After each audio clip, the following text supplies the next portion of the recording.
ನಾನು ರೀಸೆಂಟಾಗಿ ಹುಣ್ಮೆಗಂತ ಹೇಳ್ಬಿಟ್ಟು ಶ್ರೀ ರೇಣುಕಾ ಯಲ್ಲಮ್ಮ ದೇವಿ ದೇವಸ್ಥಾನಕ್ಕೆ ಹೋಗಿದ್ದೆ.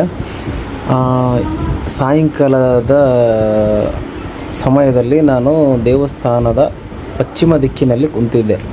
ಆಗ ಈ ಪಶ್ಚಿಮ ದಿಕ್ಕಿನ ಭಾಗದಿಂದ ಕೆಲವು ಆ ಕಡೆ ಗೇಟ್ ಆ ಕಡೆ ಇರ್ತಕ್ಕಂಥ ಹೋಮ್ ಗಾರ್ಡು ಮತ್ತು ಈ ಕಡೆ ಇರ್ತಕ್ಕಂಥ ಹುಡುಗ, ಇವ್ರಿಬ್ಬರು ಕೆಲಸ ನೋಡಿ, ಈ ಹುಡುಗ ದುಡ್ಡಿಸ್ಕೊಳ್ಳೋದು, ಒಳಗಡೆ ಬಿಡೋದು ಆ ಹೋಮ್ ಗಾರ್ಡು. ಒಬ್ಬರಿಗೆ ತಲಾ 300 ರೂಪಾಯಿ.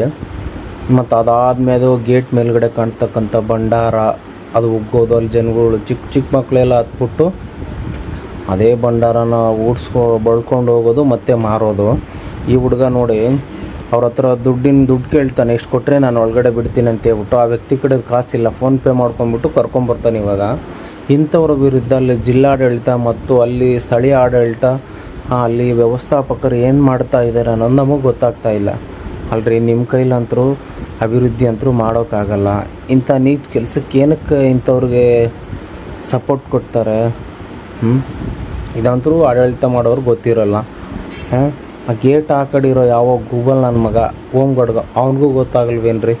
ಅಲ್ಲಿಂದ ಅಲ್ಲಿ ದರ್ಶನಕ್ಕೋಸ್ಕರ 3-4 ತಾಸು ಕ್ಯೂ ಅಲ್ಲಿ ನಿಂತ್ಕೊಂಡ್ಬಿಟ್ಟು ಕಾಯ್ತಾ ಇರ್ತಾರೆ ಜನಗಳು. ಈ ಥರ ಮಧ್ಯದಲ್ಲಿ ಕರ್ಕೊಂಬಂದು ದುಡ್ಡಿನ ಆಸೆಗೋಸ್ಕರ ಅವ್ರನ್ನ ಸೇರಿಸ್ಕೊಂಬಿಟ್ಟು ಮಧ್ಯದಲ್ಲಿ ಬಿಡ್ತಾರಲ್ಲ, ಹೊಟ್ಟೆಗೆ ಅನ್ನ ತಿಂತಾರ, ಏನಾದರೂ ತಿಂತಾರ? ಅಭಿವೃದ್ಧಿ ಅಂತರೂ ಅಲ್ಲಿ MLA ಆಗಲಿ ಜಿಲ್ಲಾಡಳಿತ ಆಗಲಿ ನಾವು ಕಾಣಲ್ಲ.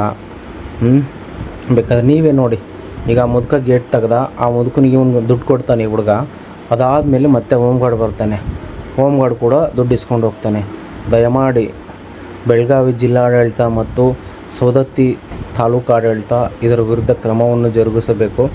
ಇಲ್ಲ ಮುಂದಿನ ದಿನಮಾನಗಳಲ್ಲಿ ತಕ್ಕ ಪಾಠ ನಾವೇ ಜನಗಳು ಕಳಿಸ್ತೀವಿ.